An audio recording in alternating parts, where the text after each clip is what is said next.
C'est le podcast AWS en français. On est au Summit AWS Paris aujourd'hui. On parle de sécurité, d'enclave sécurisée avec Thales. On vous explique tout ça dans un moment. Le podcast AWS en français. Sébastien Stormac. Sébastien Stormac et Tiffany Souter. Merci Tiffany qui est de plus en plus présente dans le podcast et je t'en remercie. Nous sommes au Summit AWS à Paris aujourd'hui. Vous pourriez entendre un tout petit peu de bruit de fond, mais ça donne un aspect live à cette conversation qu'on enregistre d'habitude plutôt dans des endroits clos. Merci d'écouter le podcast AWS en français tous les vendredis matins dans toutes les bonnes applications de podcast. Aujourd'hui, je vous l'ai dit, on va parler d'enclave sécurisée. On va parler de paiement sécurisé avec nos deux invités. Merci d'être là. J'ai le plaisir d'accueillir Cyril Solé. Tu es responsable infra sécurité et compliance chez Thales et Florence Salou. Tu es ingénieur en cybersécurité également, en développement logiciel. Et on va rentrer dans les détails de la sécurité, des paiements, des enclaves, de la cryptographie, des gestions de clés, etc. Mais peut-être avant ça, la question bateau typique du podcast, c'est Thales, c'est quoi ? Alors, Thales, c'est un groupe international, 80 000 employés. On est présent dans 68 pays. On est connu sur plusieurs segments de marché. Alors, la défense, bien sûr, l'aérospatiale, mais aussi la cybersécurité. Et au sein même de la cybersécurité, on sert plusieurs industries, dont les institutions financières. Et vous offrez, dans ce contexte-là, des institutions financières, vous offrez des services aux banques, c'est ça, pour le paiement, l'émission de cartes ? Alors, des produits et des services, on est sur l'émission de moyens de paiement, des cartes bancaires physiques. Ça, c'est notre activité historique, mais aussi et de plus en plus des moyens de paiement mobiles, numériques et des offres bancaires en fait modernisées. Et vous êtes partenaire AWS également, parce que je me souviens que j'avais écrit un blog post sur les HSM externes et vos HSM. Donc les HSM, ce sont des modules sécurisés pour stocker des clés et faire des opérations de crypto, s'intègrent avec KMS et avec nos HSM également. Tout à fait, sur l'implémentation XKS. Donc on offre un produit qui s'appelle CipherTrust, qui permet effectivement d'interfacer nos HSM avec le KMS AWS, et qui permet vraiment aux clients d'avoir une expérience cloud native du côté de l'utilisation de la clé, mais aussi avoir un contrôle physique sur ses HSM et donc sur son key management. Alors, vous êtes au Summit AWS à Paris aujourd'hui parce que vous avez une session breakout. Vous allez présenter tout à l'heure un projet sur lequel vous avez travaillé qui tourne autour des enclaves sécurisées. C'était quoi le challenge métier auquel vous étiez confronté quand vous avez commencé à regarder ces solutions ? Alors pour commencer, il faut voir donc notre offre digitale qui s'appelle Thales D1. C'est l'offre qui nous permet de supporter la création d'un programme de carte moderne pour les banques. Alors qu'est-ce que c'est un programme de carte moderne pour les banques ? C'est une offre bancaire dans laquelle l'utilisateur est au centre du contrôle de ses moyens de paiement via ses appareils connectés, ses applications mobiles, etc. Donc c'est une offre SaaS complète. Les clients peuvent prendre tout ou partie des fonctions de D1 et effectivement, certaines fonctions sont hautement sécurisées parce que on implémente finalement l'IT de la banque en fait chez nous. On fournit du HSM dans Thales D1 puisque c'est Thales D1. Les HSM, ça marche très très bien. Ça nous offre un schéma de sécurité qui est de très haut niveau. Seulement, sur les challenges d'élasticité, on peut parler par exemple de pics saisonniers, des Black Friday, des choses comme ça. Donc les moments où vos clients ont des clients qui achètent beaucoup. Exactement. Les fêtes de fin d'année par exemple, il y a plein de paiements par carte. Exactement. Et comme c'est une offre SaaS, le trafic arrive chez vous. Donc c'est vous qui devez scaler. Exactement. Okay. Et là, on parle vraiment d'élasticité, donc pour soutenir le pic temporairement. Et c'est là que peut-être le HSM vient un peu en limite, pour éviter d'avoir à travailler sur du capacity planning, mais d'avoir une vraie élasticité. On s'est intéressé à ce qu'on appelle le confidential computing et notamment l'offre AWS Network. Une petite parenthèse, parce qu'on parle d'HSM, je ne vais pas supposer que tout le monde connaît un HSM. C'est quoi un Hardware Security Module, HSM ? HSM, Hardware Security Module, c'est en fait un matériel qui a des renforts pour des protections contre des attaques physiques. Un matériel qui stocke des clés de chiffrement. Qui vient stocker des clés de chiffrement, pouvoir faire des calculs cryptographiques sur ces clés-là sans sortir du matériel et leur renvoyer seulement les résultats afin d'être aussi protégé contre la partie physique, vraiment quelqu'un qui viendrait sur le matériel pour essayer d'extraire de la donnée. Oui, c'est ça. Si je prends un tournevis et que j'essaye de faire sauter le truc et voler la mémoire à l'intérieur, ça s'autodétruit, c'est ça? De l'autodestruction, des protections avec des grillages qui vont essayer de bloquer les champs électromagnétiques ou des valeurs de température. Non, mais alors, j'y étais pas. Je vais vous faire un aveu, j'y étais pas du tout. En fait, je pensais pas que ça comprenait la sécurité physique parce que alors nous on travaille dans le cloud, il y a rien qui est physique, tout est virtuel. Et là en fait c'est très intéressant de voir qu'on retourne un peu dans le monde. Mais du coup, concrètement ça ressemble à quoi? Une boîte à pizza. Un peu, ouais, mais un peu plus high-tech quand même. Ça se rack. En fait, c'est un élément rackable dans un rack comme une blade, en fait, mais qui est effectivement tampered resistant, donc qui est protégé d'un point de vue du châssis. Et effectivement, à coup de tournevis, on va pouvoir venir wiper intégralement, enfin nettoyer complètement les clés. Et donc, voilà. Même sur le déplacement du HSM va déjà être détecté comme un élément. Ah oui, si ça bouge. Ouais. Donc, c'est pas safe pour les tremblements de terre. Et donc, il y a une API pour les développeurs. Je peux dire, utilise la clé numéro 3 et voici ma donnée assignée et ça me renvoie la signature. Oui, il y a des API en effet qui permettent de demander des opérations sur les clés qui sont stockées. Donc ça, c'est le contexte de départ. Ces HSM font partie de votre solution de paiement que vous offrez en mode SaaS et ces HSM ne scalent pas. Forcément, c'est du physique, c'est pas un problème du HSM. C'est comme avec des serveurs, des ordinateurs classiques, il faut en mettre plus dans un rack s'il y en a plus de transactions. Ça scale. Mais il faut venir physiquement racker, effectivement. Et puis c'est un coût aussi. J'ai l'impression d'être 12 ans en arrière quand j'expliquais le cloud, pourquoi il fallait de l'autoscaling et des choses comme ça. Et donc, solution enclave sécurisée, de quoi on parle? Alors, dans le système Nitro d'AWS, on a plein d'éléments qui apportent une sécurité supplémentaire à l'utilisateur, mais notamment donc, un élément qui s'appelle donc les enclaves cryptographiques de Nitro, qui sont finalement des sortes de bulles sécurisées qui vont permettre l'exécution sur Nitro, sur l'hyperviseur Nitro, d'un environnement de calcul qui va être confiné, en fait, qui ne va pas être communicant avec le reste de notre solution. Et c'est là qu'on parle de confidential computing, d'informatique confidentielle, où ce qui se passe dans l'enclave va rester dans l'enclave. Donc c'est une partie standard dans AWS Nitro. Je répète, AWS Nitro, c'est l'hyperviseur hardware et logiciel qu'on utilise sur EC2. Et c'est un CPU séparé, de la mémoire séparée, qui crée une petite bulle de sécurité liée à une instance EC2, et dans lequel vous, client, vous pouvez aller tourner du code. D'accord. Et quel est le code que vous avez mis là-dedans? Comment ça vous aide à scaler vos HSM?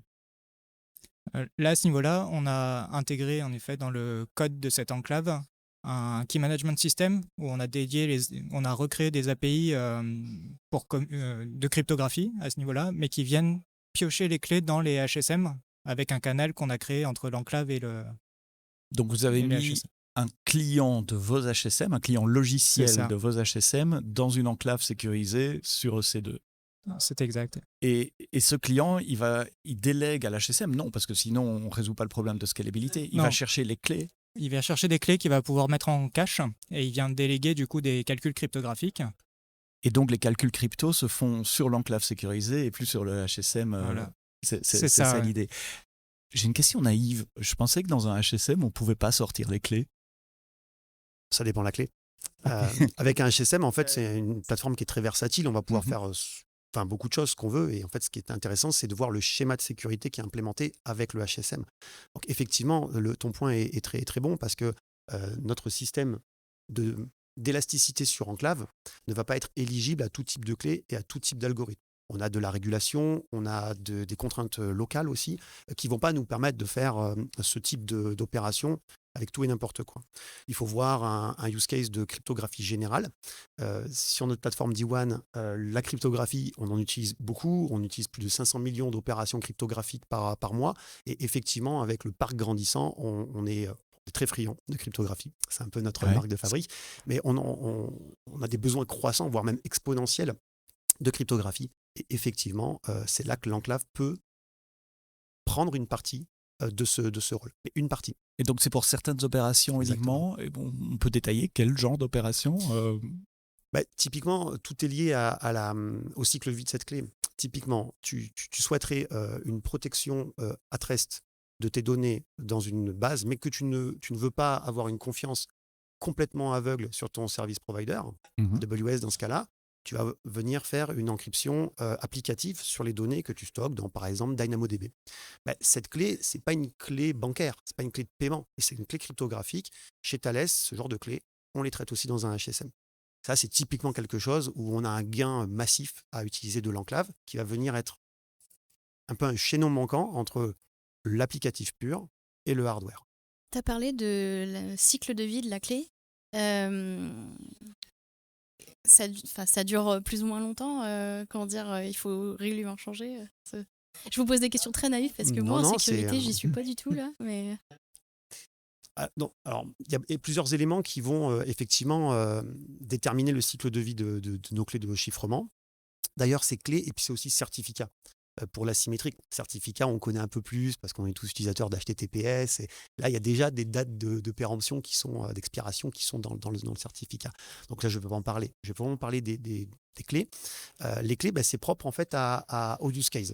C'est en fonction de la régulation qui peut nous imposer une rotation des clés qui peut être de l'ordre du mois, qui peut être de l'ordre de l'année. Ça dépend complètement. Donc effectivement, on a une brique logicielle qu'on appelle donc le KMS dont Flo a parlé rapidement, qui va gérer toute la notion du lifecycle de la clé, son labeling, sa date d'expiration. C'est aussi intégré avec notre système de monitoring pour savoir en avance de phase quand est-ce qu'il faut prévoir les rotations, parce que des rotations de clés, ça peut être des opérations un peu lourdes. Voilà, tout ça, c'est intégré dans notre KMS. Ok, ça se fait pas toutes les minutes, quoi. Non. Ok. Souvent, les durées de vie des clés sont liées au type d'algorithme et aux longueurs de clés par rapport à la quantité de fois où elles ont été utilisées pour éviter des cas statistiques en fait, qui permettraient de les retrouver. C'est ça aussi que je voulais demander, c'est est-ce qu'il y a un nombre limite d'utilisation d'une clé avant de considérer qu'il faut... Ça peut arriver. Ok. Est-ce que le fait que AWS soit conforme à différents standards, parce que tu as parlé de régulation et de compliance, donc ça allume une petite lumière chez moi, par exemple PCI DSS, ça facilite pour vous l'intégration des solutions Nitro dans votre solution? Alors oui, enfin, c'est un prérequis indiscutable pour nous en fait dans le paiement. Oui, vous ne pourriez pas utiliser une solution qui n'est pas conforme à certains standards. Non, ça serait pas acceptable pour la notre base de clients en fait. Et PCI DSS pour nous c'est le dénominateur commun de la régulation mondiale dans le paiement. Mais en fait, ce qu'il faut voir, c'est qu'en fonction des géographies, en fonction des régulations locales, on va parfois plus loin dans la régulation, en fait, dans les contrôles de sécurité. Donc je dirais c'est un must-have, il nous le faut. C'est un point de départ. Mais par exemple, quand vous avez fait côté AWS un audit, on va dire, du système Nitro via le groupe NCC, vous avez bien communiqué sur ce sujet. Il y a un an ou deux, je mettrai les notes et le lien vers cet article de blog et le rapport de NCC. Ça, typiquement, tu vois, c'est quelque chose qui va aller plus loin qu'un simple PCI DSS et qui va donner de la confiance. C'est aussi notre mission chez Thales d'offrir de la confiance. Ça aussi donne de la confiance sur le système Nitro et son design, et dont les enclaves qui sont très importantes pour nous.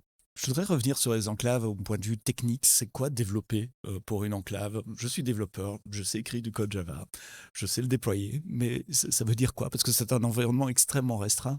C'est un environnement qui est très restreint, qui redémarre une machine virtuelle complète. Mais pour la création d'une enclave, ça part d'une image Docker qu'on va utiliser comme on part d'une image Docker fournie par EC2 et Nitro, ou c'est n'importe quelle image Docker Linux. Amazon Linux, je sais. Et on va pas forcément, okay. Non. Et on va s'en servir en fait comme file system de départ pour le convertir en fichier d'enclave qui sera notre fichier d'amorçage. Ah oui.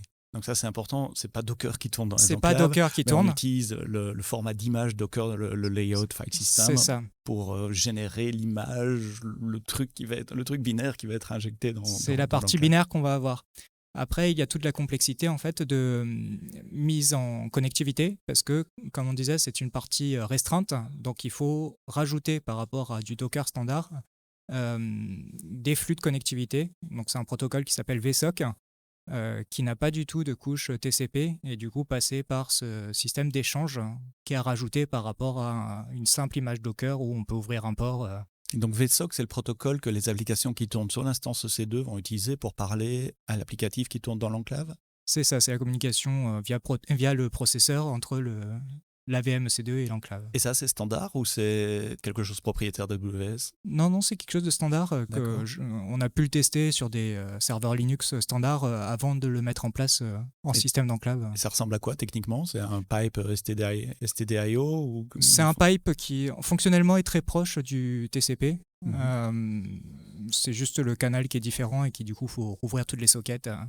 Et vous utilisez quel langage de programmation pour programmer l'enclave? On a utilisé le Rust parce qu'on avait des exemples d'AWS qui étaient déjà en Rust, donc on s'est engouffré dans la brèche et on a recréé des systèmes de proxy en fait pour. Et puis Rust est connu pour ses qualités de gestion de mémoire, de gestion des threads, de sécurité.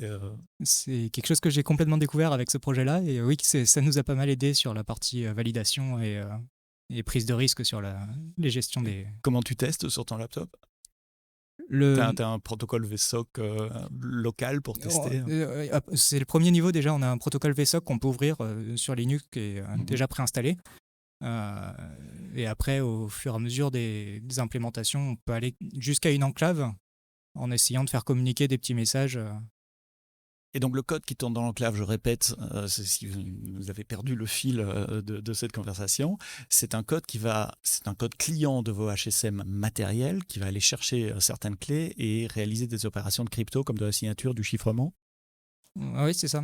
On va appeler des API sur le HSM pour transcoder des clés, donc les rechiffrer sous une autre clé d'enclave et pouvoir effectuer tous nos calculs crypto pour effectuer la réponse au client final qui aurait appelé le HSM de manière standard d'habitude. Et de nouveau, question naïve, est-ce qu'il y a une implémentation hardware de crypto dans l'enclave ou vous devez embarquer des librairies de cryptographie standard dans votre application? On a, avec la partie Nitro, quelques API pour récupérer des randoms ou certaines informations un peu plus... où l'entropie est meilleure. Mais sinon, on a réembarqué des librairies crypto standard Rust ou type OpenSSL ou Rust. Ok, d'accord. Ce code qui va tourner sur les enclaves doit être super sécurisé. Comment vous assurez la sécurité, la validation de votre chaîne de votre chaîne de CI/CD pour éviter les attaques en amont sur le code? En plus des revues de code à plusieurs développeurs, on a plusieurs analyseurs de code, que ce soit de l'analyse statique, de l'analyse de librairie, qui vont nous permettre de compléter cette vision. En fait, ce qui est aussi intéressant dans le système Nitro, c'est ce concept d'attestation cryptographique qui est commune à tout ce qui est confidential computing en général, que ce soit lié au processeur comme chez Intel par exemple, ou lié à Nitro chez AWS. Cette attestation cryptographique nous permet d'aller jusqu'à signer l'EIF, l'enclave image file, qui est finalement le fruit de cette transformation Docker dont Florent parlait. On signe ce package logiciel avec une clé privée qui fait partie de notre dispositif de sécurité, c'est-à-dire qui est dans nos HSM. Et on va pouvoir vérifier en production que l'EIF, ce qui tourne dans l'enclave, est bien du code connu des services, comme je dis, c'est-à-dire connu de notre HSM par vérification cryptographique. Donc, la partie CI/CD nous assure par nos méthodes DevSecOps que ce qu'on fabrique dans l'enclave est au standard de sécurité de Thales. Et en production, on a une vérification cryptographique de ce code-là qui va complémenter déjà ce que fait Nitro nativement en termes de vérification de boot, etc. Donc ouais, c'est au moment du boot de l'instance que ce code va être téléchargé et vérifié, validé avec une attestation cryptographique que c'est bien le code que vous avez signé et pas un code modifié qui va tourner dans l'enclave. Comment est-ce qu'on débug une enclave? On fait println? C'est extrêmement compliqué. Il y a un mode debug qui est fourni par AWS dans le mode enclave. La problématique de ce mode debug, c'est que on va être assez rapidement bloqué puisqu'en fait tous les champs de l'attestation vont être mis à zéro. Donc ça nous permet de voir ce qu'on arrive à faire tourner, mais au bout d'un moment, quand on va vouloir passer sur la vérification de cette attestation, on va devoir quitter le mode debug et du coup être complètement aveugle de nouveau. Ouais. Pour aider un petit peu à ce problème-là, on a créé un petit agent qui tourne dans l'enclave, qui vient se pencher au VSOC, qui nous permet de monitorer un petit peu les enclaves et faire ressortir des logs ou des informations. Quand vous dites un agent, C'est Qu'est-ce que c'est? C'est un petit logiciel. Tiffany est spécialiste En intelligence AI artificielle. et on parle beaucoup d'agents AI pour le moment. C'est pas la même chose, j'imagine. Non, là, c'est juste un petit process en Rust qu'on a développé qui vient collecter des fichiers et les renvoyer sur le protocole VSOC. Ok.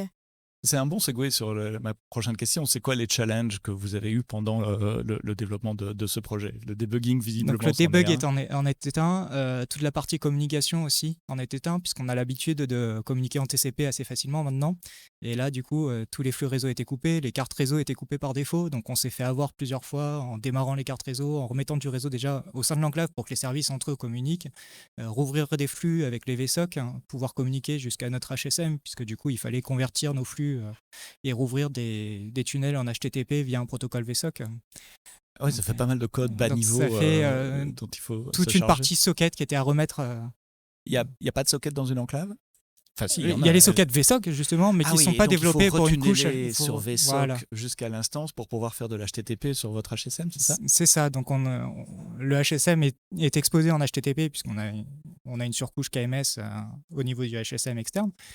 Mais il n'y a pas d'HTTP dans sauf qu'il l'enclave. n'y a pas de flux TCP, donc on a dû faire des tunnels sur le flux VSOC pour pouvoir recommuniquer entre les enclaves et les... Il n'y a pas de librairie standard qui fait ça? Parce que je suppose que c'est un problème que beaucoup de gens qui déploient pour des enclaves ont devoir communiquer sur le réseau. Il n'y a pas de librairie complète. Il y a des exemples d'AWS qui montrent comment communiquer avec le protocole VSOC, mais par contre un tunnel complet HTTP standard a dû être repris complètement. Ah ouais, ça fait un gros développement, ça. Ça me semble... En fait, en tant que développeuse, j'ai du mal à imaginer que tu puisses pas débugger facilement ton environnement. Alors, par exemple, quand vous avez... comment est-ce que vous faites est-ce que vous pouvez... est-ce que vous avez des logs est-ce que vous pouvez monitorer ce qui se passe? Je sais pas. Par défaut, il n'y en a pas. À part en activant ce mock debug qui va nous mettre les champs d'attestation à 0.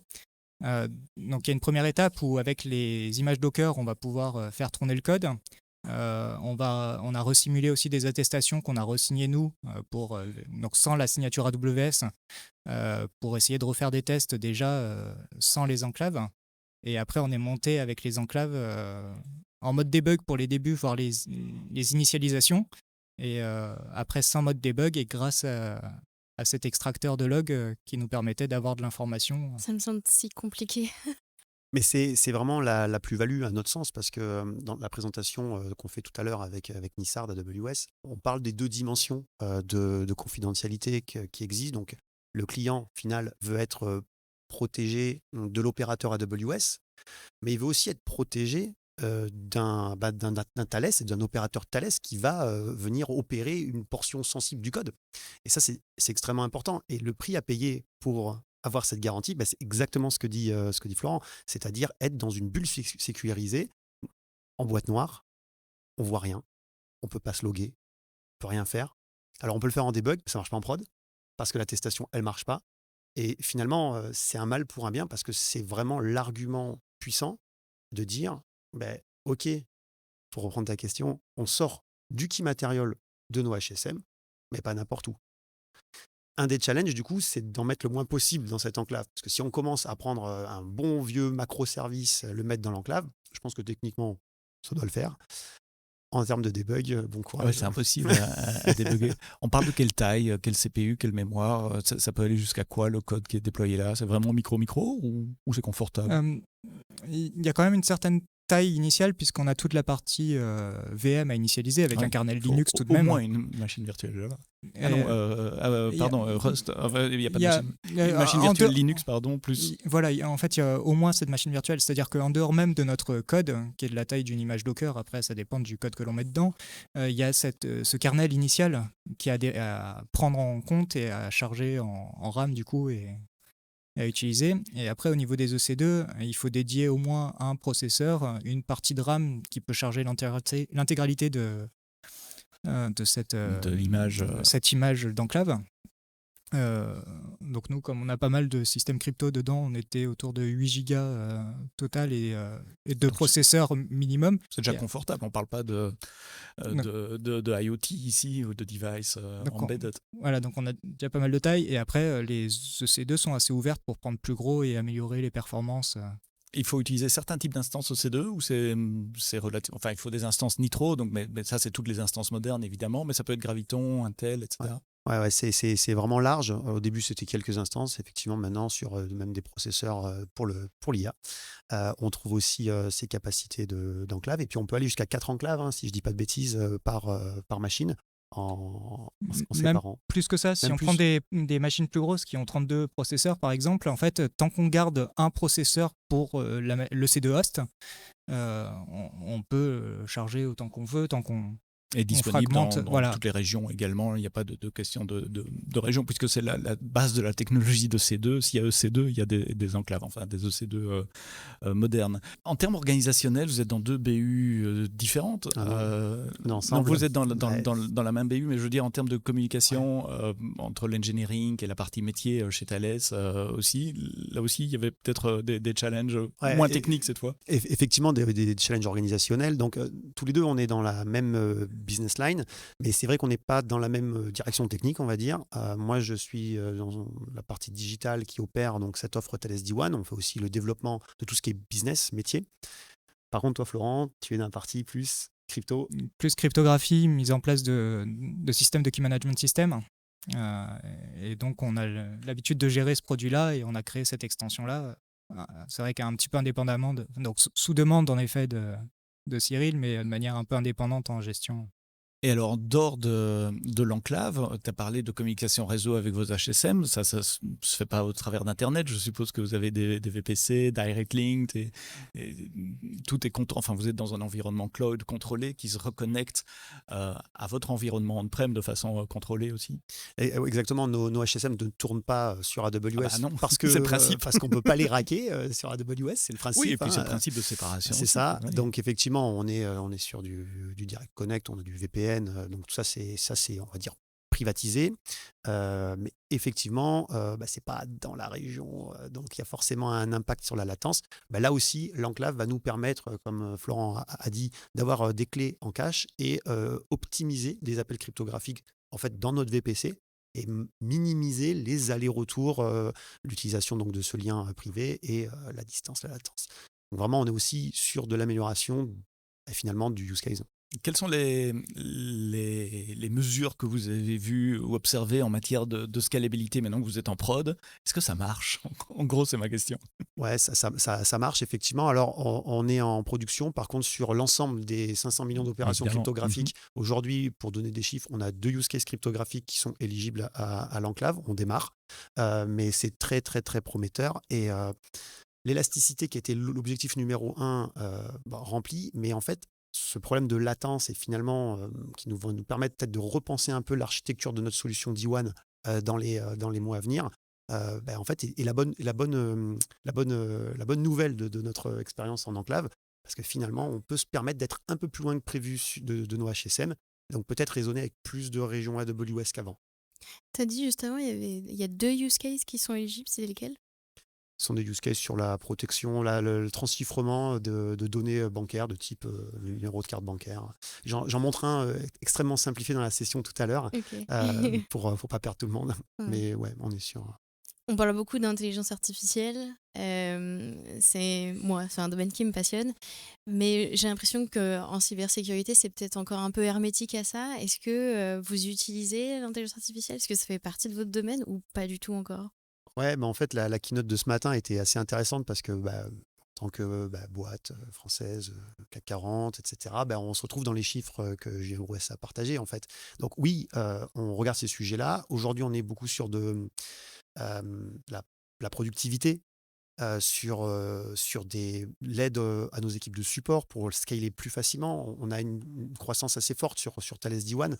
On augmente de 10 millions de cartes virtuelles physiques gérées par la plateforme D1 par mois. Forcément, nous, derrière, les équipes support, elles ne scalent pas forcément à la même vitesse. et on va venir rehausser avec de l'intelligence artificielle ses capacités opérationnelles. Ça, c'est concret.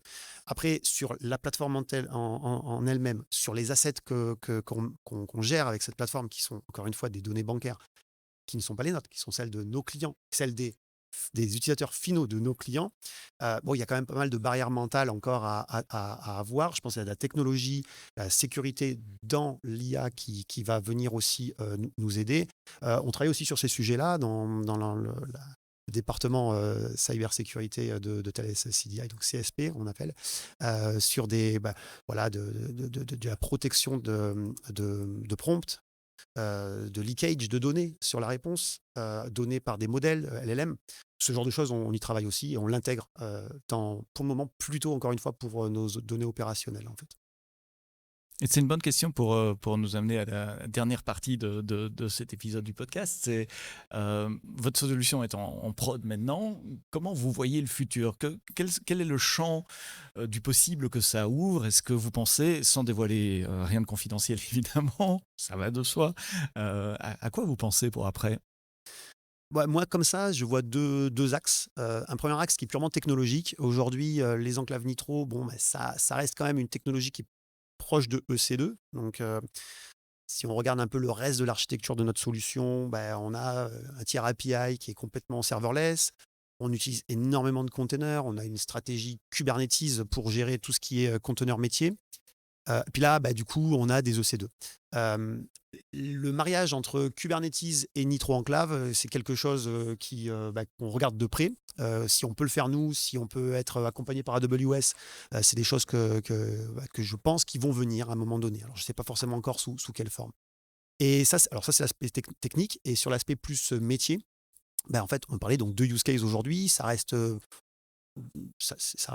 quand même assez humble en termes de volonté. Alors pourquoi? Parce que la régulation n'est pas forcément prête à intégrer ces notions d'enclave cloud, qui ne sont pas des enclaves silicium. Physique, Voilà, exactement. Enfin, si, elles sont physiques, mais pas chez vous. Voilà, elles ne sont pas dans le processeur de type fondeur, silicium, quoi. Donc là, déjà, il y a quelque chose à travailler. Donc, on travaille avec la régulation pour essayer de voir quelle est la place de l'enclave cryptographique de type cloud. Ça peut nous offrir des besoins métiers plus larges, voire même en fait des solutions alternatives dans certaines régions en fait qui ont une régulation qui le permet en fait tout simplement. Cyril Solé, tu es responsable infrasécurité compliance chez Thales. Florent Salou, ingénieur en cybersécurité, développement logiciel. Tiffany, developer advocate et co-host. Merci à vous d'avoir écouté le podcast AWS en français jusqu'au bout, avec un peu de bruit de fond pour le moment, puisqu'on enregistre la série d'épisodes que vous allez entendre dans les semaines qui viennent au Summit AWS à Paris, en public, avec aussi des gens qui parlent et qui discutent autour de nous. Merci d'avoir écouté cet épisode jusqu'au bout. Rendez-vous la semaine prochaine pour un nouvel épisode du podcast AW en français. Mais d'ici là, quoi que vous codiez, codez-le bien.